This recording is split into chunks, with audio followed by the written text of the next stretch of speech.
Good morning, सभी का स्वागत है CL कैरियर एकेडमी में। आइए हम पढ़ेंगे आज का करंट अफेयर्स। शानदार करंट अफेयर्स होगा और इसके साथ ही इसके स्टैटिक जीके आप जरूर पढ़िए और अपने करंट अफेयर्स की मैगजीन खुद बनाइए। आपको 70, 80 या 100 रुपए की मैगजीन आपको खरीदना नहीं पड़ेगा, आपके पूरे तरीके से डिटेल के साथ जानकारी होगी। तो चलिए आज के करंट अफेयर्स का हम शुरुआत करेंगे और पहला करंट अफेयर्स हमारा है, भारत के 49वें मुख्य न्यायाधीश कौन बने हैं? इन्होंने अपना पदभार ग्रहण कर लिया। तो भारत के 49वें नंबर के मुख्य न्यायाधीश बताना है, बेहद ही महत्वपूर्ण है, सबसे शानदार और परीक्षा में अवश्य आने वाला प्रश्न। तो 49वें नंबर के मुख्य न्यायाधीश होंगे और ये है यू ललित। यू ललित है ना। यू ललित जो है भारत के 49वें मुख्य न्यायाधीश। इनके पहले अगर देखें 48वें मुख्य न्यायाधीश कौन थे? तो 48वें जो मुख्य न्यायाधीश थे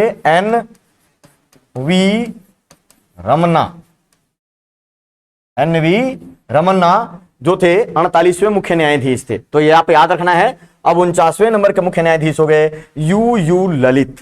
तो वेरी वेरी मोस्ट इंपॉर्टेंट है। और भारत के 49वें न्यायाधीश का मतलब हुआ कि यहां चाहे आप सुप्रीम कोर्ट लिख लीजिए, सुप्रीम कोर्ट के, है ना, सुप्रीम कोर्ट कहिए या इसके कहिए उच्चतम न्यायालय कहिए, उच्चतम न्यायालय, या इसको कहिए सर्वोच्च न्यायालय कहिए, सर्वोच्च न्यायालय, सबका मतलब एक ही है। सुप्रीम कोर्ट, उच्चतम न्यायालय, सर्वोच्च न्यायालय, भारत के न्यायालय, चाहे इनको कहिए कि सुप्रीम कोर्ट के 49वें मुख्य न्यायाधीश या सर्वोच्च न्यायालय के 49वें मुख्य न्यायाधीश या उच्चतम न्यायालय के मुख्य न्यायाधीश, तो सबका बात एक ही होगा, यू ललित, है ना। उदय उमेश ललित इनका पूरा नाम है, यू ललित इनका पूरा नाम है। अब देखिए भारत में जो है NV रमन्ना ने इनके नाम की सिफारिश करते हुए, है ना, और फिर जो है इनको नियुक्ति हुई थी। इन्होंने इनके नाम की सिफारिश की। ये रूल है कि जो रिटायर होने वाले जो न्यायाधीश हैं अगले मुख्य न्यायाधीश के नाम की घोषणा करते हुए जाते हैं। और यू ललित की नियुक्ति मतलब भारत में सुप्रीम कोर्ट, हाई कोर्ट के मुख्य न्यायाधीश और सभी न्यायाधीशों की नियुक्ति, है ना, राष्ट्रपति द्वारा होती है। मतलब इनकी नियुक्ति किया, यू ललित की नियुक्ति राष्ट्रपति द्वारा हुआ। और राष्ट्रपति कौन है? द्रौपदी मुर्मू ने इनकी नियुक्ति दी। और साथ ही साथ शपथ भी कौन दिलाता है? शपथ भी जो है राष्ट्रपति ही दिलाते हैं, राष्ट्रपति, है ना। और यू ललित जो है ये अपने कब तक काम करेंगे? 65 वर्ष की उम्र तक। कब तक काम करेंगे? 65 वर्ष की उम्र तक काम करेंगे। उम्र तक ये जो काम करते हैं। भारत का कोई भी सुप्रीम कोर्ट का जो मुख्य न्यायाधीश हो, चाहे कोई भी न्यायाधीश हो, 65 वर्ष की उम्र तक जो है कार्य करता है। ध्यान रखिएगा, सुप्रीम कोर्ट के न्यायाधीशों के लिए है। लेकिन अगर हम बात करें हाई कोर्ट के न्यायाधीशों की, तो वो 62 वर्ष की उम्र तक काम करते हैं। 62 वर्ष की उम्र तक। तो हाई कोर्ट और सुप्रीम कोर्ट में कार्यकाल में अंतर है। हाई कोर्ट में 62 वर्ष और सुप्रीम कोर्ट में 65 वर्ष की उम्र तक काम करते हैं। तो ये ध्यान रखेंगे। भारत के पहले मुख्य न्यायाधीश कौन थे? भारत के पहले मुख्य न्यायाधीश कौन थे? तो भारत के जो पहले मुख्य न्यायाधीश थे वो थे HJ कानिया, हीरालाल जे कानिया। क्या नाम था? पहले मुख्य न्यायाधीश, पहले chief justice of India, CJI। इन लोगों का शॉर्ट में CJI भी बोलते हैं, चीफ जस्टिस ऑफ इंडिया। तो पहले CJI जो थे वो थे हीरालाल जे कानिया, हीरालाल जे कानिया, इसी को बोलते हैं HJ कानिया। तो भारत के सुप्रीम कोर्ट के पहले मुख्य न्यायाधीश। और भारत में सुप्रीम कोर्ट की स्थापना कब हुई? 28 जनवरी 1950 को हुई थी। ये भी आपको याद रखना है। तो यहां पर, और ये सुप्रीम कोर्ट के जो मुख्य न्यायाधीश होते हैं इनकी नियुक्ति इस आधार पर होती है कि ये सुप्रीम कोर्ट के सबसे सीनियर जजों में से एक है। वर्तमान में सुप्रीम कोर्ट में न्यायाधीशों की संख्या कितनी है? वर्तमान में सुप्रीम कोर्ट के न्यायाधीशों की जो संख्या है, संख्या की अगर बात करें, संख्या तो 33 + 1 कुल हो गया 34। कुल 34 होते हैं। 33 अन्य न्यायाधीश और एक जो होंगे मुख्य न्यायाधीश। कुल 34 न्यायाधीश हैं अभी वर्तमान में सुप्रीम कोर्ट में। तो ये पूरी बातें आप याद रखिएगा। सुप्रीम कोर्ट के मुख्य न्यायाधीश यू ललित बन गए और ये 49वें नंबर के मुख्य न्यायाधीश हैं, आपको याद रखना है।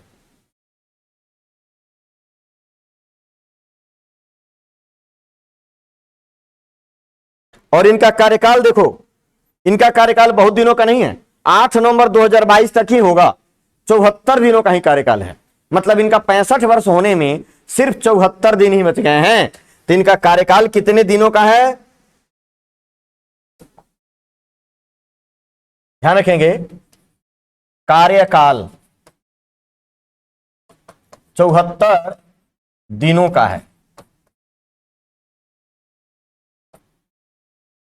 ये कब रिटायर हो जाएंगे भाई, 8 नवंबर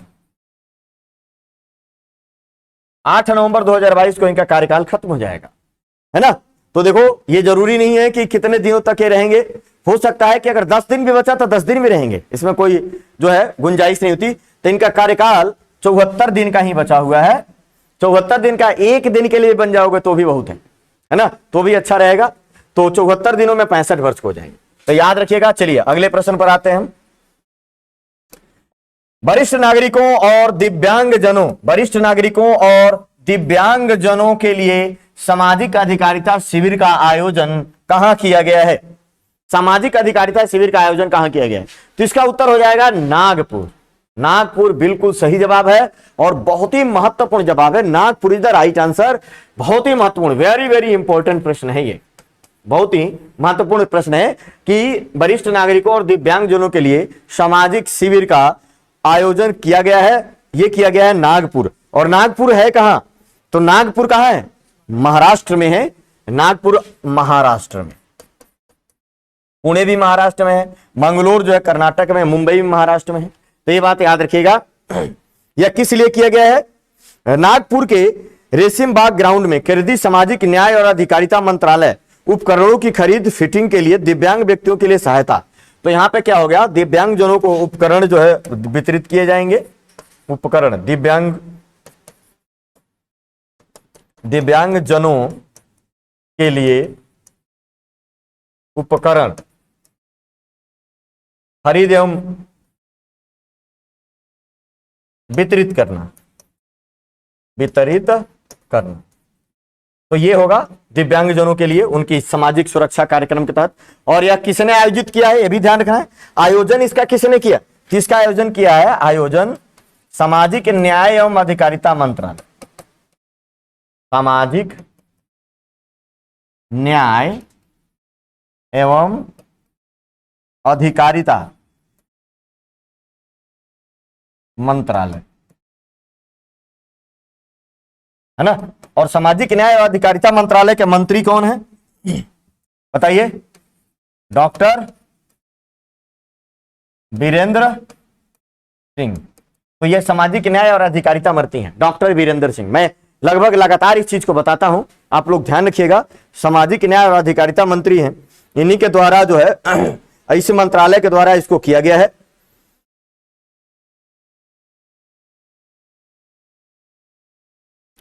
तो ध्यान रखिएगा, केंद्र सरकार की योजना के तहत 3,483 लाख रुपए की कीमत के कुल 2,41,200 मददगार और सहायक यंत्रों को 27,356 वरिष्ठ नागरिकों तथा 7,780 दिव्यांग लाभार्थियों को वितरित किया जाएगा।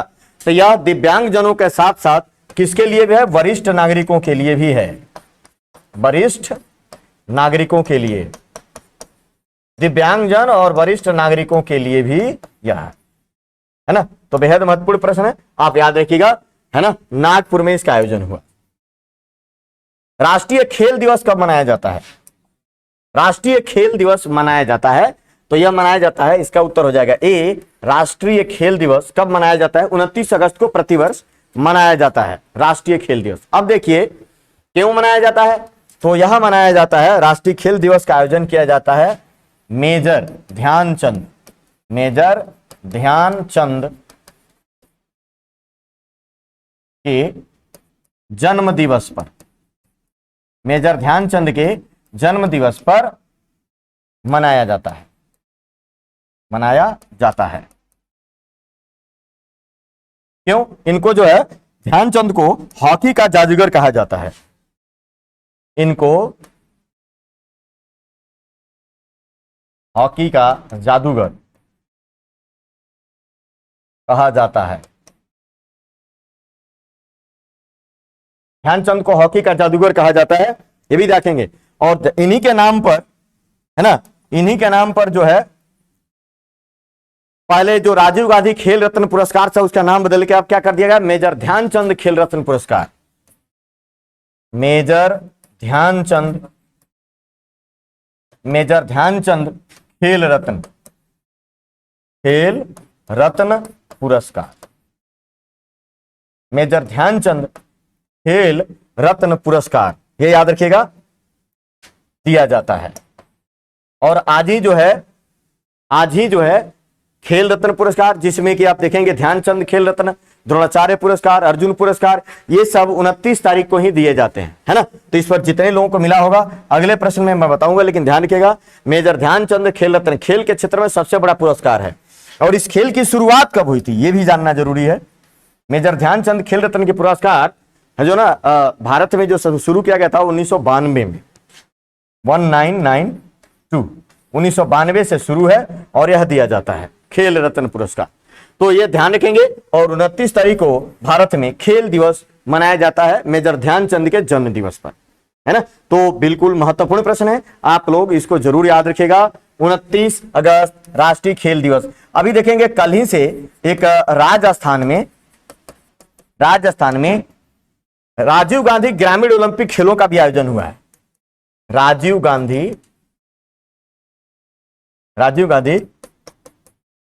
ग्रामीण ओलंपिक खेल, राजीव गांधी ग्रामीण ओलंपिक खेल शुरू हुआ है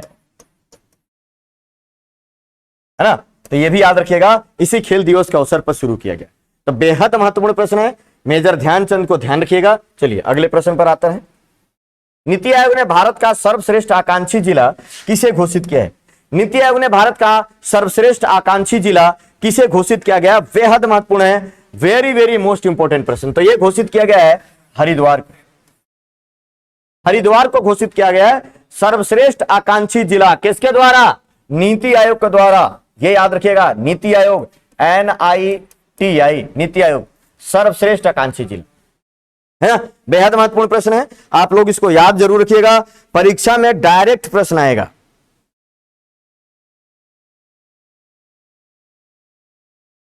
तो नीति आयोग ने क्या किया है? 112 आकांक्षी जिलों में कितने आकांक्षी जिले इसमें लिए गए हैं? कुल 112 आकांक्षी जिले लिए गए हैं। एक प्रश्न होगा, आकांक्षी जिले लिए गए हैं 112। ध्यान रखेंगे, इनमें से एक नंबर पर कौन है? हरिद्वार है ना। 112 में से एक नंबर हरिद्वार है, ये आप याद रखिएगा।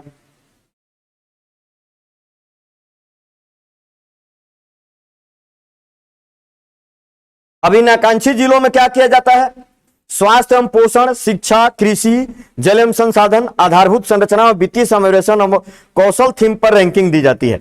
इसको रैंकिंग किस आधार पर दी जाती है? स्वास्थ्य एवं शिक्षा रैंकिंग जो है, रैंकिंग जो दी जाती है स्वास्थ्य एवं पोषण, शिक्षा, है ना, ये आप ध्यान रखेंगे। स्वास्थ्य एवं पोषण, शिक्षा, कृषि एवं जल संसाधन, कृषि एवं जल संसाधन, अवसंरचना विकास, अवसंरचना विकास, ये सब चीजें ध्यान रखेंगे। अवसंरचना विकास, अब वित्तीय समावेशन और कौशल, वित्तीय समावेशन एवं कौशल पर रैंकिंग दी जाती है। तो रैंकिंग देने का आधार क्या है? स्वास्थ्य एवं पोषण, शिक्षा, कृषि एवं जल संसाधन, आधारभूत संरचना विकास, वित्तीय समावेशन और कौशल पर ये आकांक्षी जिलों को रैंकिंग दी जाती है, ये बिल्कुल याद रखिएगा।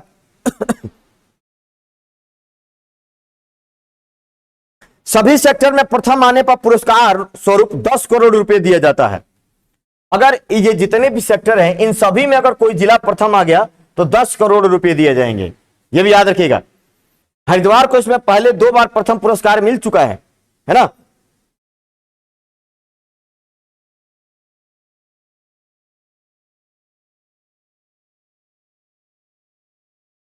तो याद रखेंगे, बेहद महत्वपूर्ण प्रश्न होगा। आकांक्षी जिलों में हरिद्वार का, हरिद्वार है कहां? उत्तराखंड में, उत्तराखंड में हरिद्वार है।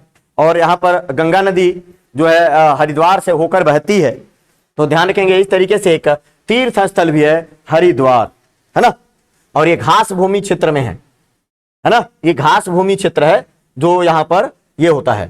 तो नीति आयोग, नीति आयोग की स्थापना देखिए, नीति आयोग की स्थापना कब हुई थी? स्थापना 1 जनवरी 2015 को। और इसका जो है प्रमुख कौन होता है? अध्यक्ष। अध्यक्ष जो होते हैं प्रधानमंत्री होते हैं, वर्तमान में नरेंद्र मोदी हैं, है ना। इसका उपाध्यक्ष कौन है? नीति आयोग का उपाध्यक्ष सुमन के वेरी। नीति आयोग के सीईओ कौन है बताइए? परमेश्वरन अय्यर। सीईओ ये है परमेश्वरन अय्यर। परमेश्वरन अय्यर इनके सीईओ हैं। तो ध्यान रखिएगा, नीति आयोग, और नीति का पूरा नाम क्या है? National institution for transforming India. National institution for transforming India. तो बेहद महत्वपूर्ण है। चलिए अगले प्रश्न पर आते हैं। निम्नलिखित में से कौन सा क्रिकेट के तीनों प्रारूपों में 100 मैच खेलने वाले पहले खिलाड़ी? तीनों प्रारूप मतलब चाहे वो टेस्ट हो या आपको ओडीआई क्रिकेट हो या T20 फॉर्मेट हो, तीनों फॉर्मेटों में 100 मैच खेलने वाले पहले खिलाड़ी बन गए हैं Virat Kohli. Virat Kohli is the right answer. तीनों ही प्रारूपों में 100 मैच खेलने वाले खिलाड़ी बन गए। आप याद रखिएगा, तीनों प्रारूपों में अभी T20 मैच जो भारत पाकिस्तान के बीच एशिया कप हुआ है, और एशिया कप हो कहां रहा है? एशिया का मुकाबला कहां हो रहा है? यूएई में हो रहा है ना, यूएई में। और 15वां संस्करण है, यह भी याद रखिएगा। 15वां संस्करण 1984 में पहली बार खेला गया था, और पहली बार भारत ही उसका चैंपियन बना था। तो इस तरीके से 100 मैच तीनों ही प्रारूपों में खेलने वाले पहले खिलाड़ी बन गए हैं विराट कोहली, पूर्व भारतीय कप्तान विराट कोहली, है ना। तो बेहद महत्वपूर्ण होगा। हार्दिक पांड्या जो है अभी भारत पाकिस्तान के बीच एशिया कप मैच में मैन ऑफ द मैच इन्हीं को दिया गया। तो वेरी वेरी मोस्ट इंपॉर्टेंट है। अभी एशिया कप चल रहा है ना। चलिए, T20 में सबसे ज्यादा रन बनाने वाले पहले बल्लेबाज कौन बने हैं? T20 में सबसे ज्यादा रन बनाने वाले बल्लेबाज कौन बने हैं? तो इसका उत्तर हो जाएगा Rohit Sharma. Rohit Sharma is the right answer. सबसे इन्होंने मार्टिन गुप्टिल को पीछे छोड़ दिया। Martin Guptill, Martin Guptill, Martin Guptill. ये मार्टिन गुप्टिल जो है न्यूजीलैंड का है, न्यूजीलैंड, है ना, न्यूजीलैंड का है। पाकिस्तान के खिलाफ 11 रन बनाते हैं इन्होंने ये रिकॉर्ड अपने नाम कर लिया।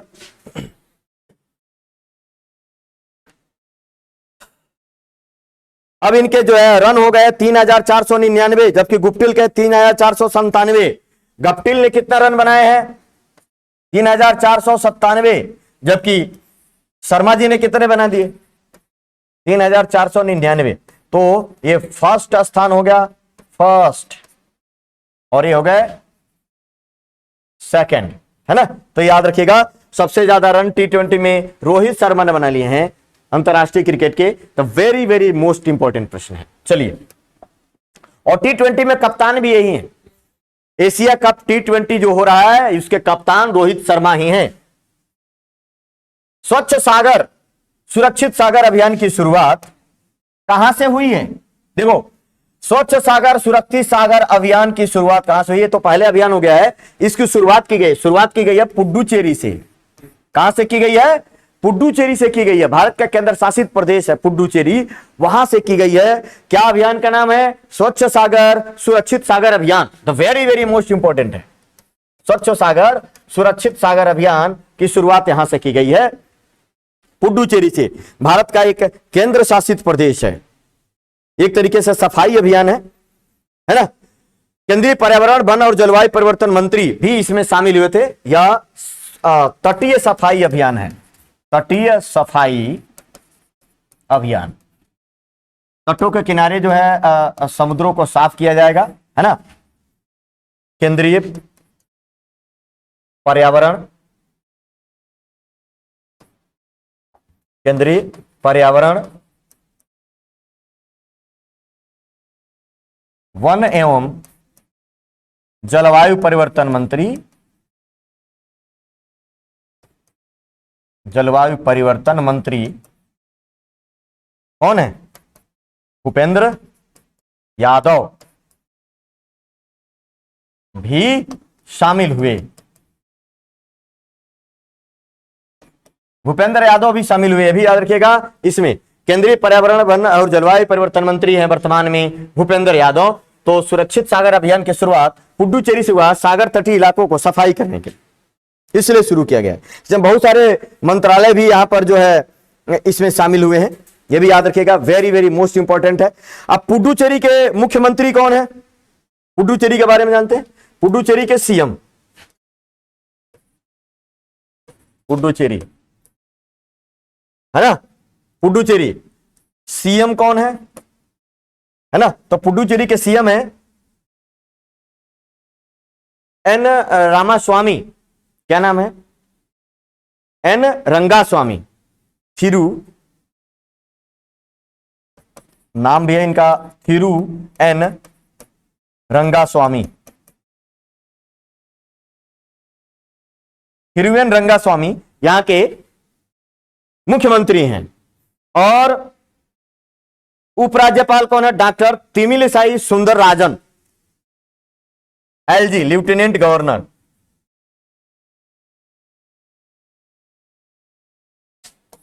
तिमिलिसाई सुंदरराजन, तिमिलिसाई सुंदरराजन, है ना, ये भी याद रखिएगा आप लोग। केंद्रीय श्रम और रोजगार मंत्री कौन है? तो भूपेंद्र यादव जो है ना, एक केंद्रीय श्रम और रोजगार मंत्री भी हैं। दो मंत्रालय इनके पास, श्रम और रोजगार मंत्रालय और पर्यावरण वन जलवायु परिवर्तन मंत्रालय। तो पुडुचेरी के बारे में याद रखिएगा आप लोग। बताइए पुडुचेरी का राजधानी क्या है? पुडुचेरी की राजधानी बताइए क्या है? पुडुचेरी की राजधानी पुडुचेरी। प्रधानमंत्री जन धन योजना के 8 साल पूरे हो गए। यह कब शुरू हुआ था? प्रधानमंत्री जन धन योजना के 8 साल पूरे हो गए। यह कब शुरू हुआ था? 2014 में। 2014 में शुरू हुआ था। इसके 8 साल तभी तो पूरे होंगे। अब शुरू कब हुआ था? डेट क्या है? तो 2014 में 28 अगस्त 2022। कैसे 9 साल हो गया? 14 तो यहीं से जोड़ो ना, 2022 है, 6 2 8 ही तो होगा, है ना। तो 28 अगस्त 2022 को इसके 8 साल पूरे हो गए। जन धन योजना, जन धन योजना था क्या? बेसिकली जन धन योजना क्या था? क्या करने के लिए बनाया गया था? तो जन धन योजना था लोगों को बैंकिंग सुविधा से जोड़ना, बैंकिंग सुविधा से जोड़ना, है ना। इसको कहते हैं वित्तीय समावेशन। इसको क्या बोला जाता है? वित्तीय समावेशन, मतलब फाइनेंशियल इंक्लूजन। वित्तीय समावेशन करना है, लोगों को बैंकिंग सुविधा से जोड़ना, है ना। और इसमें 10 वर्ष से ऊपर के बच्चे भी, 10 वर्ष से ऊपर के सभी बच्चों का खाता खोला जा सकता है। 10 वर्ष से ऊपर के सभी लोगों का खाता खोला जा सकता है। और जन धन खाते में लोगों को बेनिफिट ट्रांसफर होता है, सब्सिडी वगैरह सब ट्रांसफर किया जाता है।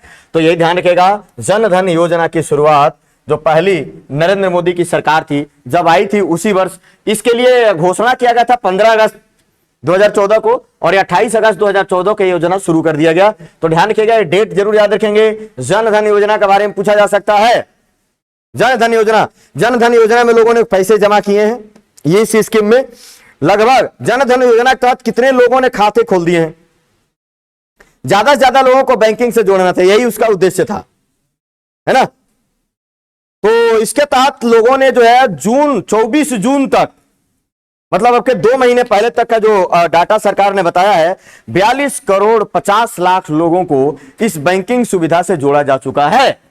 24 जून तक 42 करोड़ 50 लाख लोगों को जोड़ा जा चुका है, इस जन धन खाता खुलवाया जा चुका है। और इसमें कितने रुपए जमा हो चुके हैं? 1,43,945 लाख करोड़ रुपए। 1 लाख इतने कितने हो जाएंगे? 1,43,945 करोड़ रुपए। तो समझ लो लगभग 150 लाख, मतलब 1,50,000 करोड़ रुपए इस तरीके से जमा हुए हैं। 1,50,000 करोड़ इतने लोगों ने खाते में पैसे जमा कर दिए। तो बेसिकली फाइनेंशियल इंक्लूजन के लिए था। भारत बनाम पाकिस्तान एशिया कप में मैन ऑफ द मैच कौन बने, है ना? ये कभी कभार इस तरीके से, चूंकि हाई वोल्टेज मैच था जो एशिया कप हो रहा है, इसके बारे में डिटेल जानकारी लीजिए। कौन बना था आप लोग बता सकते हैं इसका उत्तर आराम से। हार्दिक पांड्या बने थे, जिन्होंने गेंदबाजी और बल्लेबाजी दोनों से बहुत अच्छा प्रदर्शन किया था, है ना? अब हम देखते हैं एशिया कप के बारे में। एशिया कप कहां हो रहा है? यूएई में हो रहा है, संयुक्त अरब अमीरात में हो रहा है ना? यह बात ध्यान रखना है। एशिया कप की शुरुआत कब से हुई? शुरुआत हुई 1984। 2022 में 15वां संस्करण है। 2 साल पर, कई अन्य वर्षों पर भी 4-4 वर्ष पर हुआ है। पिछला 2018 में हुआ था। पिछला कब हुआ था? पिछला 2018 में हुआ था, यह भी याद रखेंगे। और यूएई में ही हुआ था। पिछला कब हुआ था? 2018 में। बीच में कोरोना कारण नहीं हुआ 2020 में। तो अब हुआ है इस बार एशिया कप, और ये 15वां संस्करण, ये भी याद रखिएगा, है ना? कितनी टीमें भाग ले रही हैं? 6 टीमें। 6 टीमें को 2 ग्रुप है। ग्रुप ए में कौन कौन सी टीमें हैं? भारत प्लस पाक प्लस हांगकांग। अब देखिए इनमें से कौन 2 टीम जाती है जो है सुपर 4 में, है ना? जो है भारत पाकिस्तान हांगकांग में से कोई 2 टीमें जाएंगी, कोई भी 2 टीमें जा सकती हैं। ग्रुप बी में कौन है? श्रीलंका, बांग्लादेश, अफगानिस्तान। यहां जाने की संभावना अफगानिस्तान और बांग्लादेश की है ना? तो इनमें से देखिए कौन जाता है, और इन दोनों में से 2-2 टीमें जाएंगी। फिक्स नहीं है कौन जाएंगी, लेकिन देखते हैं कौन जाती है। भारत पाकिस्तान हांगकांग में से 2 टीमें, क्या लगता है कौन सी टीमें जाएगी? भारत और पाकिस्तान। हांगकांग वैसे भी कोई टीम तो है नहीं, वो बेचारे वैसे भी 2-4 बार लग के पैर वो टूटेगा, वैसे भागेंगे वो, है ना? तो यही है, शुरुआत हो गई है 27 तारीख से। कब से शुरू हुआ? 27 अगस्त से। और पहला मैच किनके बीच हुआ था? श्रीलंका और अफगानिस्तान। और अफगानिस्तान ने श्रीलंका को क्या बुरे तरीके से हराया। 10 ओवर में हरा दिया। उनके विकेट भी नहीं गिरे, कि गिरे थे? उनके विकेट गिरे थे शायद 1-2, 8 विकेट से हराया था। 8 विकेट से ना, 8 विकेट से हराया, और उनको 100 रन के आसपास बुक कर दिया, 102 रन पे, इतने रन पे। चलिए एशिया कप ध्यान रखिएगा, पहला एशिया कप भारत नहीं जीता, सबसे ज्यादा भारत नहीं जीता है। उत्तर प्रदेश सरकार किस शहर को पर्यटन स्थल, इत्र पर्यटन, यहां पे लिखना है इत्र, इत्र क्या होता है? सेंट। इत्र पर्यटन स्थल के रूप में विकसित करेगी? तो कन्नौज को इत्र शहर के नाम से जाना जाता है। इत्र शहर के नाम से जाना जाता है, भारत में नाम से जाना जाता है। और भारत में यहां इत्र का जो कारोबार हो रहा वो 250 करोड़ का है।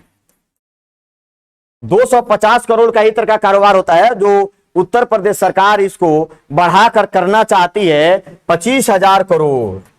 कितना बढ़ाकर करना चाहती है? 25,000 करोड़ का इत्र व्यापार बढ़ाकर करना चाहती है। मतलब लोगों को इत्र बहुत ज्यादा तरीके से सप्लाई होगा, लोग सेंट लगाएंगे, है ना? और ये याद रखेंगे। तो इत्र जो है कन्नौज, इत्र का शहर किसे कहा जाता है? कन्नौज को। कन्नौज उत्तर प्रदेश में है, और इसको इत्र पर्यटन का स्थल के रूप में क्या किया जाएगा? घोषित किया जाएगा। ये बेहद महत्वपूर्ण प्रश्न है, आप याद रखिएगा। भारत में गुलाब से इत्र बनाने की शुरुआत किसने की थी? गुलाब से इत्र बनाने की कला का आविष्कार। गलत जवाब। अस्मत बेगम, इन्होंने ही किया था। कौन थी? मेहरुनिसा की मां, जिसे मेहरुनिसा का नाम जहांगीर ने क्या रखा था? नूरजहां, है ना। तो ये अस्मत बेगम ने किया था, नूरजहां की माता थी। नूरजहां का ओरिजिनल नाम है मेहरुनिसा। तो याद रखिएगा, गुलाब से इत्र बनाने की कला का आविष्कार अस्मत बेगम ने किया था। और कन्नौज जो है खुशबू का शहर या इत्र का शहर कहा जाता है। इसको इत्र पर्यटन स्थल के रूप में उत्तर प्रदेश सरकार इसको विकसित करेगी। उत्तर प्रदेश सरकार के मुख्यमंत्री हैं योगी आदित्यनाथ, है ना। आनंदीबेन पटेल राज्यपाल हैं। तो ये सारी बात याद रखिएगा, बेहद महत्वपूर्ण है। चलिए आज के लिए इतना ही, कल फिर मिलेंगे। तब तक के लिए जय हिंद, जय भारत।